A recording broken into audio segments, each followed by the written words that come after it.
I think the question of whether or not you can beat Fire Emblem the Sacred Stones using only Myrrh is a little bit of a redundant one, because the answer to that question is clearly no. Myrrh can only use a single weapon in the game, and that weapon is the Dragonstone.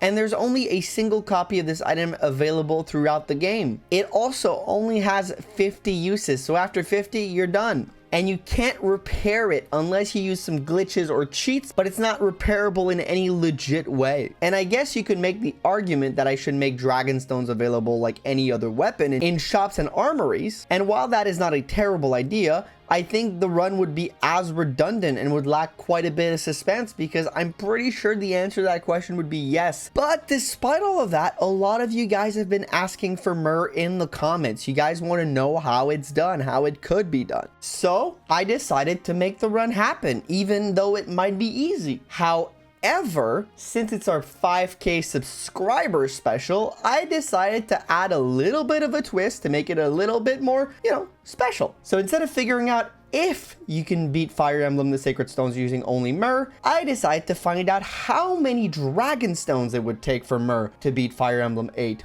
all on her own. And before we get into finding that out, I'd like to give a huge thank you to all 5,000 of you who subscribed to the channel. Your support on these videos has been insane, and I'm extremely grateful to each and every single one of you who chooses to watch these videos. You're the reason I keep making them, so thank you a lot. And by the way, if you're not subscribed yet, consider hitting the subscribe button, as I'm trying to reach 7,000 subs by the end of the year. I know it's a pretty lofty goal, but you know what? Let's shoot for the star and make it happen. Thank you all very much. Now that that is out of the way, let's lay down some ground rules for the run. I'll actually be using the standard solo run rule set I've been using throughout all these videos. Quickly, hard mode, no cheating / exploits, 1 HP recovery item per map. I can't use the convoy to grab more potions. I can only use it to grab more Dragonstones or other types of items. And of course, I can only use Myrrh. So first question you may have is, how am I going to get extra Dragonstones? Well, using the FE builder tool, I managed to add to the battle preparation armory Dragonstones. And since they aren't really meant to be viable, they cost nothing, essentially giving us an unlimited supplies of these bad boys. But the goal isn't to use an unlimited amount, it's to use as little as possible, which we'll lay down the strategy for in a few minutes.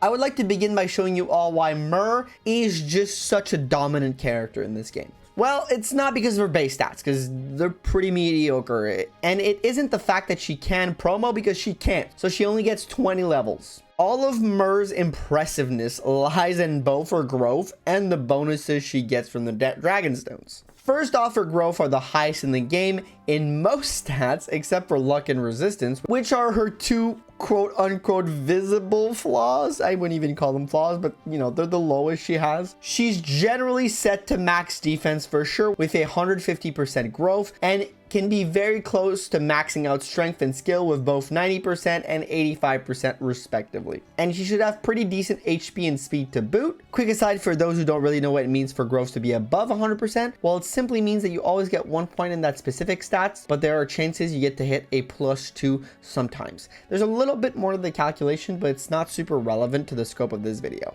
So this is all nice and dandy, but with 20 points stat caps, it won't make her a dominant unit for sure. 20 defense is nice, but it's not the best you can get in the game. Well, then you have to factor in the Dragonstone. See, this weapon has not only 15% crit chance added to it and 16 might, it also grants insane bonuses of +12 points in strength and skill, +15 points in defense, and +20 in resistance to its yielder, essentially making Myrrh a godlike unit with insane offensive and defensive stats. Which is why you've probably been seeing her destroy the early game maps. Oh, and it's also super effective against monster units, so even the Demon King isn't that scary when you think about it. So now that we've established that Myrrh is a force to be reckoned with, we have to start thinking about how to maximize uses per Dragonstones. And that is one of the things in this video that took me the longest to figure out, because every map kind of functions differently and every map has different objectives to clear it. On a route map, such as chapter 4, we'll have to defeat all enemies While on a Siege map like Chapter 3 or a defeat the boss map like Chapter 5, well, it'll go down a little bit differently because technically in those chapters, you kind of only have to defeat a single unit. Technically. The other thing to consider is whether we go Eirika or Ephraim's route, because unlike in my other solo runs, I'm not really looking to compare the time for Myrrh with other characters. I'm looking to figure out how many Dragonstones I would need to just solo the game, like the minimum amount. So both routes are on the table. So we'll begin by isolating route maps. Since those are the easy calculation to make, you know, if you have to beat them, well, you just have to defeat every unit, so we know how many uses we can expect out of those maps. And if you go through Ephraim's route, you have 7 total route maps. Those maps being Chapter 2, 4, 9, 11, 12, 15, and 18. But if you go Ephraim's route, you only get 6, being 2, 4, 11, 13, 15, and 18. So at first glance, Eirika's route has a clear disadvantage given that there's one more map where you need to kill a lot more enemies. And if we look at the following chart I made, it supports that hypothesis. Let me explain how I broke it all down because I went really baseline level here. I did a chart calculating the theoretical lowest possible outcome when it comes to Dragonstone uses. So all route maps have been calculated based on every enemy unit present on the map, with one notable exception being Chapter 18, but I'll get to explaining why when I cover this map. And every other map, I went off the idea that technically you only need to kill a single character to beat the map. Those maps being kill the boss, seize, or survive maps. I went off the idea that if you kill the boss or seize the throne, you're good. Technically. And I also worked off the premise that each unit is a one-shot, one-kill, given that in an ideal scenario, the keyword here is ideal, those who normally need 2 stone uses would get hit by a crit, with one notable exception on Chapter 15, which is Kalik, who has the Hopland Guard, which prevents him from getting a crit against him, meaning he was calculated as a 2-shot to kill. And I want to reiterate here, this is very ideal. I know that realistically it's not going to break down this way, but this is really, I'm trying to look at the lowest possible amount of uses just to get an idea where we're going. So all in all, the lowest possible Dragonstone uses comes from Ephraim's route, and it goes to be around 5.44, so about 5 Dragonstones and half of one. While Eirika's route looks more like 6.2. So 6 Dragonstones and like a couple of uses off another one. And again, I understand that these numbers are technically impossible unless I use cheats and stuff, but just wanted to lay them out so we knew where we were going.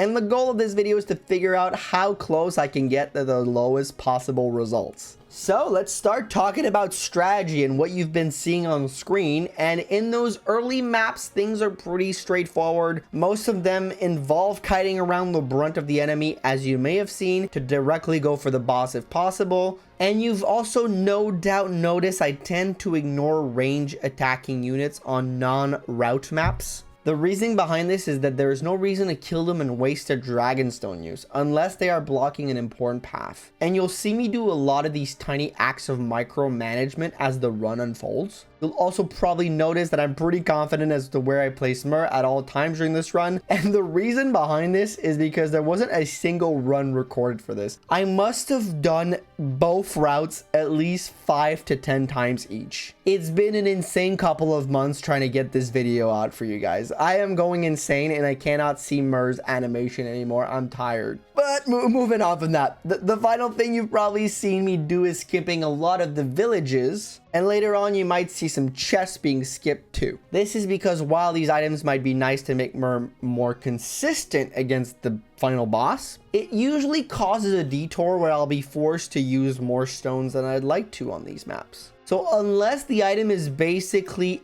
in my way or it meets me like just naturally, there will be no reason for me to go for it because I really want to maximize every single movement. So I'll generally skip a lot of things. So here on Chapter 8, you'll see me break my first Dragonstone, and let's add that to the counter. So it takes about 8 maps to break your first Dragonstone. And I believe this is the most optimized way up to this point for sure, as this first early section was done a lot more maybe than the other sections of the game. I really also fought a very limited amount of units, really sticking to the edges of the map as much as possible, trying to kite around the enemy, using Myrrh's 6 movement and flying ability to avoid unnecessary battles. But of course we had to take a couple of them because not every unit is avoidable. And before we get to the route split, let's take a look at how Myrrh turned out. At first glance, unsurprisingly, we maxed defense but not strength, which is a little weird. It's a little lower than you'd like to. However, I'm not too worried about that 2 missing point in strength, as there is a naturally occurring energy ring in both Ephraim and Eirika's route. So on both routes I have a way to make it 20, so I'm not worried about that. Our speed is maxed, luck and skill is right on the average, but our res is a little under the average. So all in all, the Myrrh is a little bit above average considering the energy ring in our future. I'm liking this. This is really where you want it to be to test out this kind of run. So here we'll get to the route split, and I'll break down the intricacies of each route while comparing them to figure out which route is the best for this challenge. But before we get into that, I'd like to give a huge shout out to Myrrh on the FE Universe forums, who helped me figure out how to split and have Eirika and Ephraim switch routes so that I could send Myrrh on whichever route I wanted. I'll leave a link to the FE Universe thread where the person helped me out down below in the comments, but huge thanks to them if they're watching this video. All right, we'll start with Ephraim routes since we never cover it normally, and it's a little different here. It's fun to try out. And it starts off with Chapter 9 Fort Rigwald, which will cost us a bit of Dragonstone uses. Despite being one of those Seize the Throne maps that I did identify as technically one use map, this is going to be far from that. And the reason is because, as you're seeing on screen right now, this map is built around fighting in corridors, and the general idea of this map is to fight through those corridors and, have a defensive stance as units kind of flood towards you. And our previous strategy of dodging around range attackers will not work very well, because at the top where there's like singular little hallway, it's filled with archers and mage who will block that path consistently for you. So you kind of have to fight through it a lot. You can't really kite around fighting. You have to fight through a lot of more units than you would tend to like for this type of run. And I did retry this map a few times given the high number of Dragonstone uses, and unfortunately there isn't a perfect solution I can come up with to getting through here. So we end up closing it out with our second Dragonstone basically depleted. And following that, Chapter 10 is pretty straightforward. It's either survive 10 turns or kill the boss. And thanks to Myrrh's flying ability, it's pretty quick to get her to the boss to fly across the water. We'll be forced to go through the right side where Cormac and his goons are going to come and attack us, because the left side gets blocked by enemies swarming you, so you end up being just slowed down more than you'd like. But the Wyvern Riders are all one hit and one kill, and we get a nice crit on the boss, which means we only use 4 uses for this map, so we kept it very low, and I'm very happy about that. It's time to move on to the infamous Chapter 11, that being Ghost Ship. Ooh, the scary Ghost Ship. And if you watch my streams during my Iron Man, these maps were held to high Iron Man, so I have a lot of animosity towards that map. But here, it's actually not that hard because Myrrh is just too strong. But it is a route map, so there's not much else to say. We do make it through quite easily, but we are now down to 2 Dragonstone use, so up that ticker. We also do try to save some uses by using green units to our advantage, so Dazla here will try to give him a little bit of a chance to kill some people to help us out. It's allowed to be used. We're not, we can't recruit him, so let's just let him go crazy. But he does die pretty quickly because the Evil Eyes and his bad resistance are a bad duo. So bye-bye, Dazla. I'm sorry, it's not null this time, it's bye-bye, Dazla. You did not survive. Also, almost go through a full other Dragonstone, like almost a third just on this map, due to the route map win condition and just the sheer amounts of enemy units. But we do break it right at the start of Chapter 12, and we are down 3 stones now, so up it. And on this map, we'll have a chance to use a little bit more strategy, as the map is a defeat the boss map, where we just need to take out Mist the Cyclops over there. And to do so, I'll just keep to the right side of the map. We'll encounter a few fights there, but overall, there's either you go to the right side of side of the map or you try around the left side, I think all in all, the amount of enemies you end up facing pretty much comes out to the same. It's about 10, maybe a little bit less than 10. So we managed to keep our uses down to a minimum, and we move on to chapter 13, which again, we don't have much to say about because it's a route map. We do destroy one more Dragonstone, so we are now up to 4 already. This has been going by quickly with Ephraim. They've been going up and up. And also we get that energy ring, which pushes up to the strength gap. Let's move on right now to chapter 14, because again, chapter 13, just a route map, so kill all the enemies, cost us a Dragonstone. Unfortunate. Chapter 14 will resemble chapter 9 a lot. It's another map where technically we could save a lot of uses being a siege map, but unfortunately it's based around fighting in tight corridors again. And since you have to open 2 doors to get the Vigard, you get slowed down tremendously, and it gives opportunities to the reinforcement to just catch up with you. And there also are instances where, as you see right now on the screen, units just get in your way, so you lose a full turn having to just kill it and then move on. It's a little bit obnoxious. We do use a lot more than I'd like here, and there's not a lot of options around this map, as there's a lot of reinforcements coming out from both sides. Your option as to how to go through this map are extremely limited, and I did try some shenanigans where I waited like 1 tile earlier and stuff like that. It doesn't work. You need to kill the guy with the key, get the key, open the door, and do that like twice, and then get the Vigard. And then once you kill him, you have a turn where a lot of the druids and major reinforcements will just swarm you, and then you have to kill somebody again. It's a lot of just waiting around to get attacked. And now we move on to chapter 15, which isn't going to be that long to cover because it's a route map. Although there's one thing that makes this map super obnoxious, and that is that it's 77 enemies spawn throughout this map. This is a massive map that just chunks through Dragonstones, and early on we lose our 5th one, so I'll bring that up to 5, and we also use a full other one, so bring the counter up to 6. The route maps hurt, man. The route maps hurt. But other than that, there's not much to say about chapter 15. We get the boots, and we move on to another very interesting one in chapter 16. Chapter 16 is another siege map, but much like a few of the earlier maps. Are you guys seeing a theme right now? Route maps paired with castle maps. That's all this is.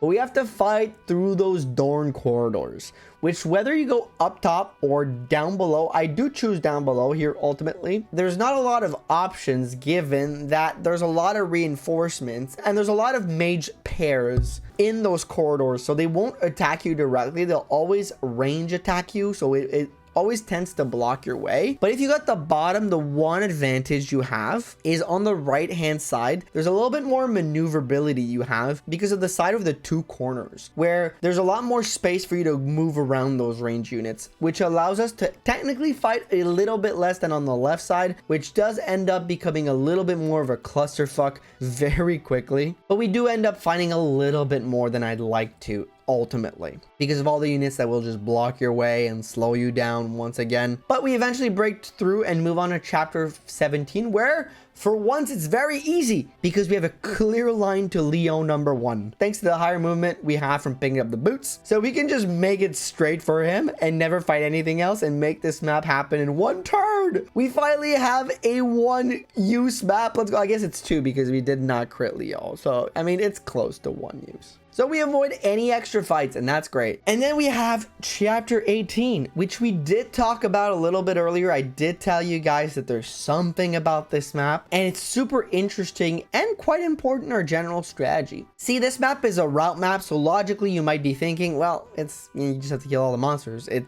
doesn't matter that much. However, there's a fun mechanic on this map. Well, I guess it's not usually fun, but for this, it's very fun. And those are the lava tiles. So if you step on the lava tiles, you get damage. And that also goes for enemy units. So if you see where I'm going with this, we're going to try to use the tiles to our advantage. And we'll do that using the enemy's AI against itself. All right, let me explain. There are 3 types of movement patterns on this map. There's 3 types of ways the units will move. The first one, some units will just not move. They are fully immobile. There's a couple of the Gorgons that are immobile and they will not move no matter what happens. The other types, which are the important types, the first one will only move when they are in range to attack you. So if you are out of their attack range, they will just go full stop moving wherever they are. The third type of movement is enemies that will simply rush towards you. No matter what, they're rushing towards you until they can attack you. Those are mostly contained in the hatching eggs. So the eggs that will hatch will mostly function in that third way. So we'll employ two strategies here. The first one will be based around the units that will only attack you while you are in range. Very simply enough, we will bait them to be in range of a fire tile and then promptly just move out of their range, because we do have a lot more movement and flying ability. So there is a way for Myrrh to just get out of the way easily and allow them to, while we wait away from their range, them just die on the fire tile. The second strategy is, I think, based around a glitch or some weird coding aspect in the Gorgon's AI. Because when it comes to the Gorgons that hatch from the eggs, as mentioned earlier, they'll make a run right for you. However, there is a way to make them stop moving altogether. And that is if you place your unit on a tile which they can't reach. So for example, as you can see right now, the hills on the bottom of the map at the right side, well, they are unreachable for the Gorgons to move to. So the moment you step on those, they simply just stop moving where they are on the map. I don't know why they do that, because as you can see, they could probably reach us with their attacks, but no, because their movement cannot reach there, they stop moving. So we'll play that around that a lot to get a lot of Gorgons to die. And because Myrrh can fly, she can access those spots and make them stop when we need them to stop after they hatch. And as you can see right now on the screen, a lot of them can just kind of, perish this way. So we do save about half of the units this way, or close to about half of the units we would have to fight normally. We get to cut them down easily on this map. So this map becomes a lot less dramatic for Dragonstone uses in the end.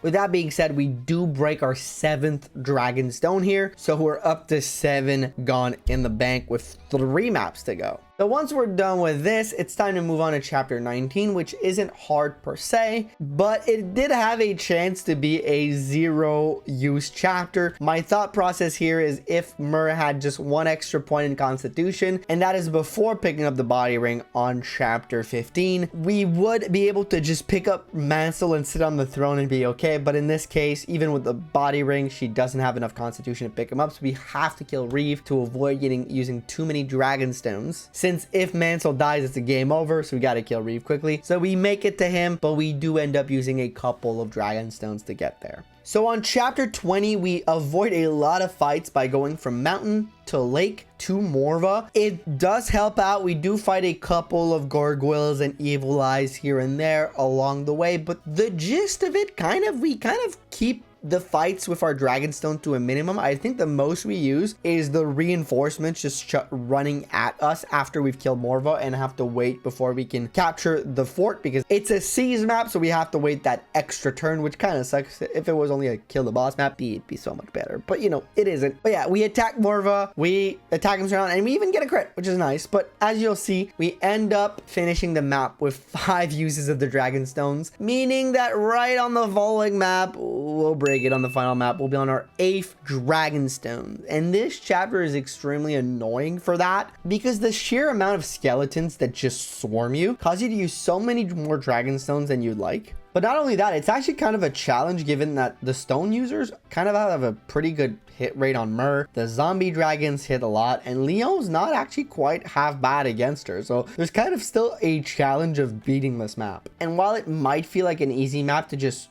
rush down Leon number 2 and call it a day, we kind of have to be very meticulous about how to get to him, because there's a lot of reinforcement, and Leon has an entourage surrounding him, which if you approach it from the center will spawn a bunch of units. So you kind of have to approach him from the sides, and that is still slowing you down generally. So getting to him to kill him, because that's not the issue, it's getting to him with using as little Dragonstones as possible, is such a drag, because there's a lot of micro movements you have to do to get one of the Gorgons out of the way to kind of sneak Myrrh in between there, and then you have to be efficient and hope you dodge the stones or get a crit on Leon to beat him. But we do end up doing that and getting to the Demon King, who we don't double. because Myrrh's kind of slow, unfortunately. So we'll slowly chip him down, but we do have pretty good defense. So we'll use the good old strategy of backing away a little bit, healing up, chipping him down, and kill a few of his reinforcements. Not too much, because I still want to keep this to a minimum as possible, but sometimes you're kind of forced to fight him, and we'll end up beating him, which will bring our final tally of Dragonstone uses to 8 and 26, so 8.5. And Myrrh is very efficient to get that done in 6 hours and 15 minutes with 316 turns. So that's pretty good numbers right here. And even though we're not going to be measuring that, I thought it'd be interesting to still note how fast it is. But let's now move on to Eirika's side of things and see how that differs from Ephraim. First of all, I know that on paper, we had established that Eirika's route having one more route map technically will require more Dragonstone uses. But I like to test out things before assuming the worst, and we could get surprised given that there's a lot of Ephraim's map that are not what they seem to be because of the way they are laid out, and we are forced to do a lot of fighting on them. So let's see if Eirika requires maybe a little bit less fighting. So we'll reuse the same save that we had used before we're doing the route split, simply to keep everything even and above board. So reset the counter, please, and start back to 1 stone use, because remember, we had broken one within the first 8 maps, but only one. We'll start with chapter 9, which is a route map, making it pretty quick to cover. We have to kill everything, and we do so, but we lose at least 1 Dragonstone. So let's bump that right back up to 2 right away. And we move on to chapter 10, which chapter 10 is a good follow-up because we go through the mountains, we skip most of the map and most of the enemy, and can fight Pablo and a few of his reinforcements that will come and attack us. But overall, we keep our uses to, again, a very low amount for this map. And we move on to chapter 11, which is yet another route map. So again, not much to say. These are pretty straightforward map with Eirika's route. Overall, they're like either you have to do very simple movements or the route map so far. So we don't have a lot to talk about here, but we do use Dazla a little bit here because he's a green unit. So like on Ephraim's side of things, we let him go buck wild. But on this side of thing, he is a lot better because a lot of the enemies are physical damage dealers instead of magical damage dealer, and he has a much better time against those. So he does help us out quite a little bit, taking out some odd amount of units, something like 12 to 15, which is quite helpful for us at the end of the day. But with even his help, we end up using our 3rd Dragonstone, so bump that counter up. And we move on to chapter 12, which is another route map, but this time we do not have the luxury of a Dazla to help us out, so we have to slay everything,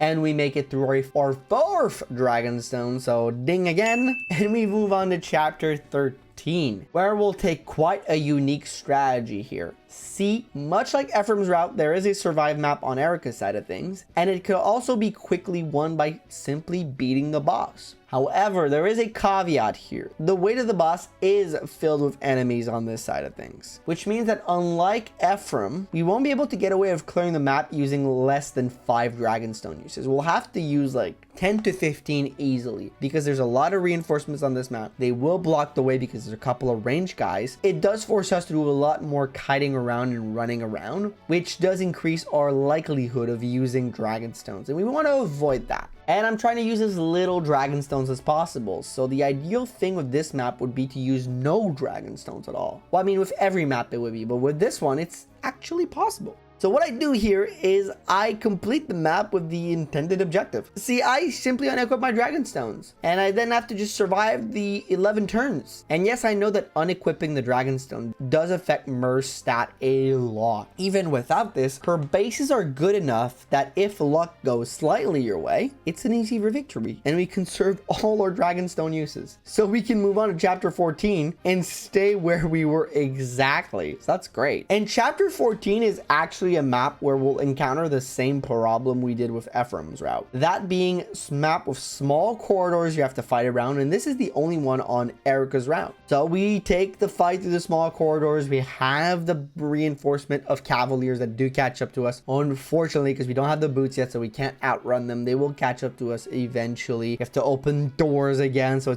that same problem is a recurrent here, but even with that, we make it through using 20 odd uses of the Dragonstones, which means we do not break our 5th Dragonstones entering chapter 15, which will go down in about the same way as it did with Ephraim's side of things. So no use in spending too much time on it, but Actually, we did clown on Dosla, and it doesn't feel the same. It doesn't feel right, you see, to go through one of these videos without clowning on our very good friend, Noel. So let's just go say hi to him real quick, and he's dead. Okay. Well, nice seeing you, Noel. And bye-bye, Noel. Bye-bye.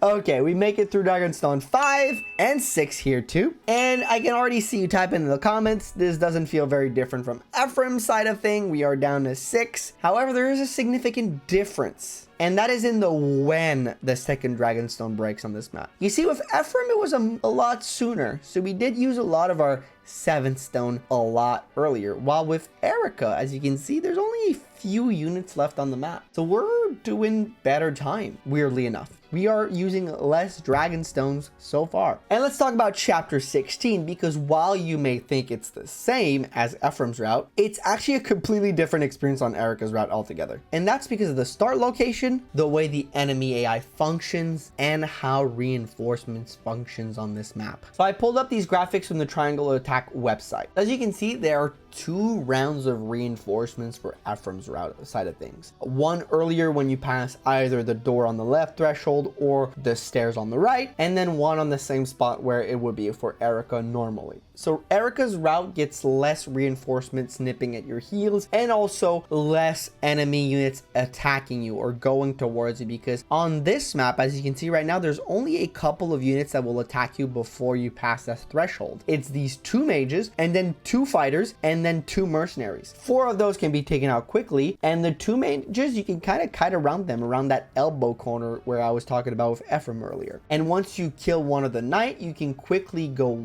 all the way up to the throne room, and you're 1 turn away from Orson with Eirika's route. So all in all, you get to him very quickly. You do have to fight the few units in the room, but overall, I think you make it through this map with about 10 to maybe even 15 less uses, which is huge. And it's at this point in the run, I become acutely aware that there is a possibility that we can make it through this using less than 8 stones, than breaking 8 stones. So I'm going to try to be very careful with my usage going forward. Chapter 17 and 18 go about the same as with Ephraim's route, because there's not much difference in the strategy. We do the same strategy we did on 18, and 17 is again a only 1 use / 1 kill map, and it can then be done very quickly. On chapter 18, I'll break my 7th Dragonstone, much like on Ephraim's route, but on that route we do it a lot earlier. On Eirika's route, we do it right about the end of the map. So now the question kind of becomes, is it possible to do the last 3 maps using less than 50 stones? I'll skip ahead a bit, because chapter 19 and 20 go the exact same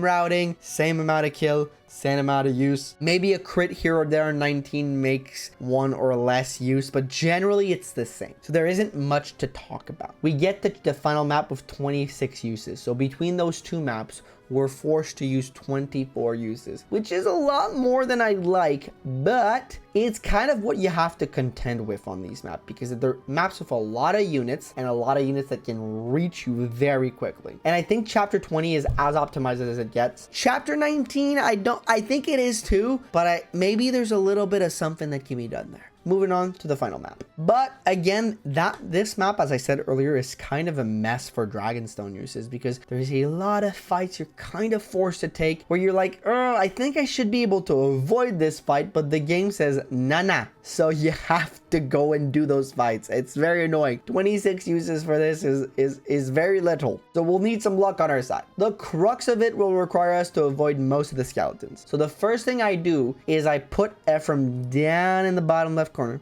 with elixirs, and I bring Myrrh on the spot in between the bridges where there's water, where they cannot walk towards you. And I wait 2 turns there to get them as close to Ephraim as possible, and then I fly right over so they are not in range of Myrrh anymore, and they will go for Ephraim instead. And then, as you can see, I do my regular strategy from there. I kill the zombie dragon and I take the right side of things. So this way I get to save about 8 uses because there's about 8 skeletons down there. And that's pretty good. That's as good as it's gonna get, because just getting to Ephraim after this, well, there's not much you can do. The death goyles kind of get in the way. As you can see, they block the way. The Gorgon kind of blocks the way. It's a little bit of a clusterfuck down there, but eventually we make it to Leon. We use an elixir beside him and we end the turn after fighting all those death goyles. So Leon's gonna attack us and then we get to retaliate and we get a crit. Yes, this saves us a bunch of turns because Leon is like a 4-hit kill, and here we can do it in 2.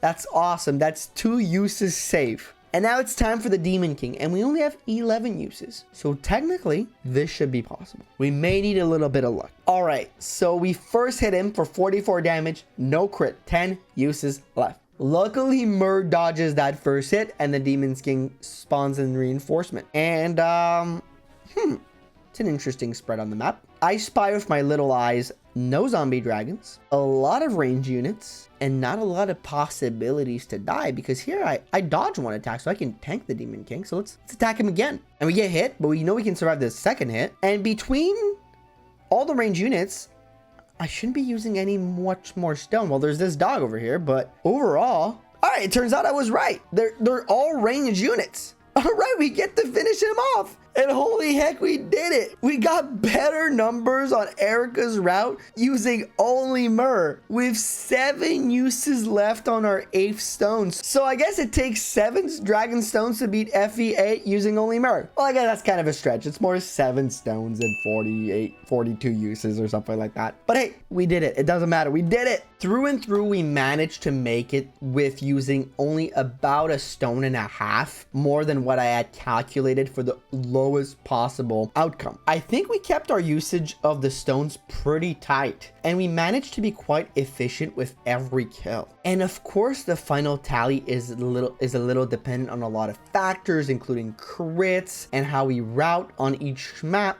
Even though I believe most of the routes I used were the most efficient to avoid as many fights as possible, there's still maybe some maps that are up for debate. But I've been working on this video since July, and I feel like I looked at it from every possible angle. With that being said, if anyone can think of a way to lower the numbers and make Myrrh use even less Dragonstones, please let me know in the comments, and we might try it out in a stream or something. I don't know, maybe down the line we could do something like that if you guys are interested. But with that being said, Myrrh will not be ranked like other characters, since technically she's an impossible run, but if she had unlimited Dragonstone uses, she'd be the easiest run in the game. So I'll put her here at the bottom, just in her own tier, just so she's tallied up on the tier list, so she's not left out and kind of a part of it, and we can see that she, you know, if you give her unlimited, it can be done. And we'll give her Eirika's route stats, so 6 hours and 45 minutes and 341 turns. As you can see here, it took us a little bit longer. Eirika had a couple more maps that required a little bit more time to complete, but it's still pretty good numbers overall. So she'll just chill down there in her own little tier. But with that being said, thank you all for watching, and thank you again for 5,000 subscribers. Don't forget to click that join button down below and become a member if you want to support me further. Helps me out a lot. And on that subject, huge shout out to Brawler456, our tier 2 member. Thank you, Brawler, for being a tier 2 member. And other than that, thank you to all my other members. But don't forget to leave a like, drop a comment down below, and thank you for watching. I'll see you guys in the next one. Bye-bye.